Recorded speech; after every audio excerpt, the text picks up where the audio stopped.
The point that we want to make right now, which these stories that you are offering are helping us to make, is that it doesn't matter if you're in the receptive mode and receiving what's coming from your source point of view, or if you are in a receptive mode and receiving what's coming from your momentum point of view of what you've been focusing upon. In other words, receiving is receiving. You can set your tuner to listen to things that are unpleasant or to listen to things that are pleasant. We want to clarify that when we are talking about the receptive mode, we're talking about connecting to that non-physical source energy, pure positive energy knowledge. But reception is reception. So there are two ways you can tell what you are in the receptive mode of. One, how it feels while you're receiving it, and second, how it's turning out. So you want to ask yourself the question, what's going on in my vibration that causes me to rendezvous with someone who looks like they need help but is beyond any help? In other words, there really was not anything that you could do other than maybe run over them all again.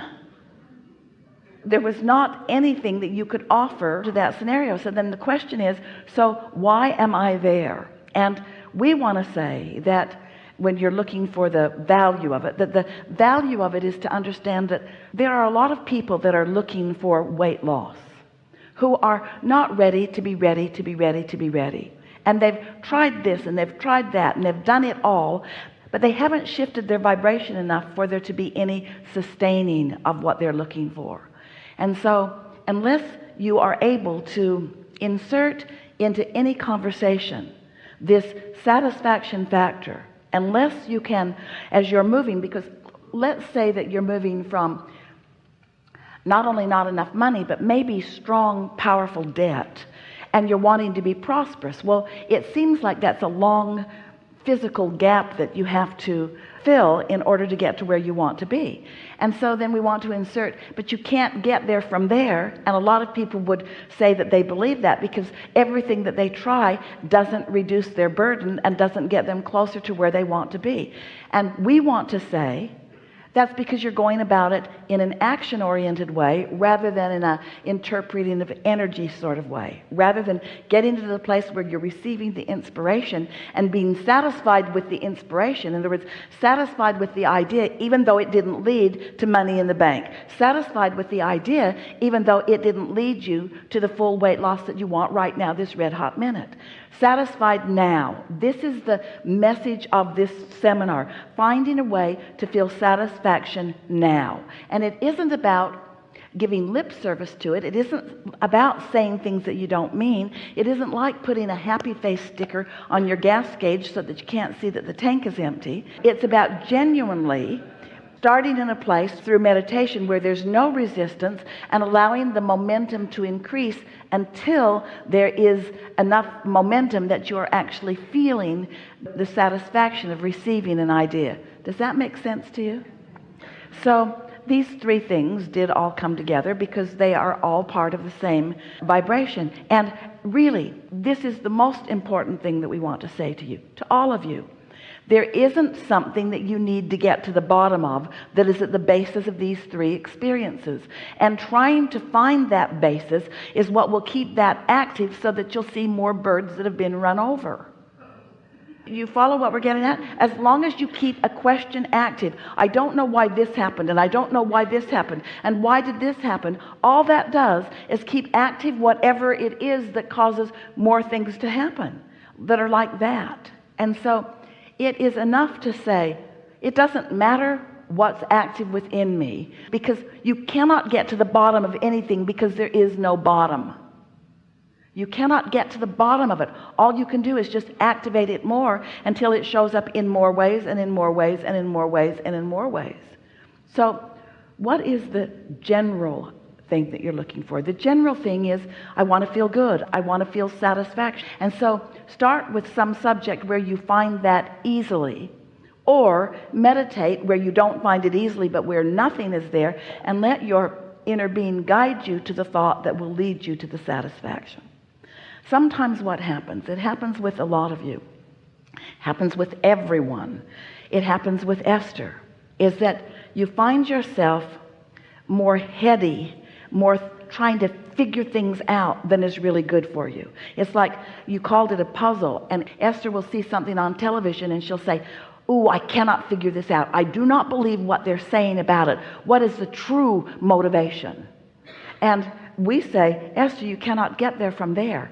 When you're looking at something that you didn't like the outcome, then trying to get to the bottom to figure out why it's happening is only going to bring more things just like that to you. And so, isn't that nice to know? Aren't there other subjects that you could focus upon that are more satisfying in nature?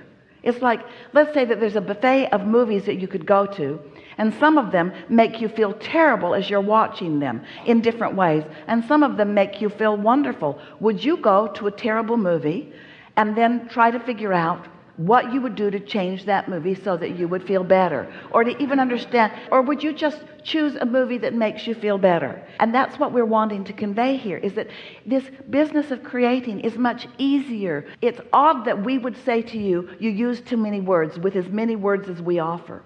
But we would like you, if you'll think back, if you've been listening to us for a while, have you been? If you'll think back, we don't offer that many words. We just say the same thing over and over and over and over again. It's not that many words. You have come from source energy. You are pure positive energy. You want to sift and sort in order to identify what you want, and then do your best to focus in the direction of what you want, and don't try so hard to explain it. And we think that this is a perfect room to have this conversation with, because you are teachers to the core of your being, and it feels important to you to explain to people what they could be doing differently, or what they need to do differently in order to get to where they want to be. And what we want you to leave this gathering knowing for sure is that if they're not ready, it doesn't matter what you say. And if you're not ready, you won't know what to say. And if you are ready, everything you say will satisfy you. And if you're not ready, what you say won't satisfy you. It really is a simpler equation. It's this balance of energies. And so there's a sort of defensive mode, because some of you have been at this for a while, and you say, "I've been doing this for 25 years, and I know this stuff, and I am the most qualified in order to do this, or to do anything." And I want to say, all of that is true. You have spent time with this, but what really matters is, where am I right now? Where am I right now? Esther's been doing this for a long, long time, and she can get sideways of this. She can get focused on some injustice and not be anywhere near the receiving mode, and she can get all kinds of ideas about some things that she might do, and it isn't until they start playing out that she even realizes what a wrong track she is on, and how far from who she really is and what she really wants that she is in any moment in time. And so just realize that receiving is in the moment always, that your point of attraction is in the moment always. Don't try to bring any of your credentials from your past forward into your now. I can't be having negative emotion. I've meditated for 25 years. I can't be having this experience. I've been meditating. I'm a spiritual teacher. I'm an uplifter. And we say, in this moment, what is your mix of energies? That's the only thing you have to know. And do you know what your next moment is going to be like is pretty much what your last moment was like, because momentum is pretty much going to keep you on the track that you're on for a little while.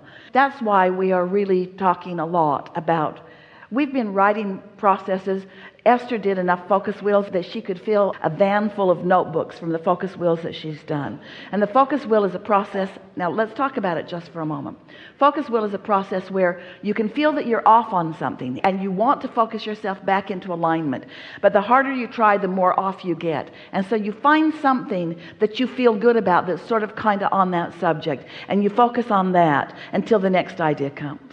And so it's a way of finding the least resistant thought you can find and focusing there, which will bring another least resistant thought that you can find. And pretty soon you can get that momentum going, so that you've got some momentum going and on a subject where you have little or no resistance. That's a process that really takes discipline and will shift your vibration, and it can help you in a moment that you need it. But meditation is hundreds of times more effective because it starts you in a place of no resistance whatsoever. It is easier to start with no thought and allow that momentum to increase. So what are you getting from all of this? What did you hear us say to you? you're trying too hard, you're thinking too much, and you're trying to get from where you are to another place when you can't. That doesn't sound like the optimistic Abraham that I've been hearing. I really can't get there from here. You cannot continue, sometimes you cannot continue from where you are and get to where you want to be. You can't continue this action or this train of thought. What's the logical thing to do if this train of thought, and we really want you to hear this, if this train of thought will only lead me to more things that I don't want along this train of thought, what is the answer? A lobotomy. What's the answer? What is the answer? How can I stop the thought? Well, if you take a nap, it will stop the momentum. But when you wake up, you're most likely going to pick up there and start that momentum over again. The only true way to change the direction of a vibration is by quieting your mind and then letting the inner mind, which is really dominantly who you are, offer you a vibration, and in that environment you'll be more likely to receive it, and then off you go.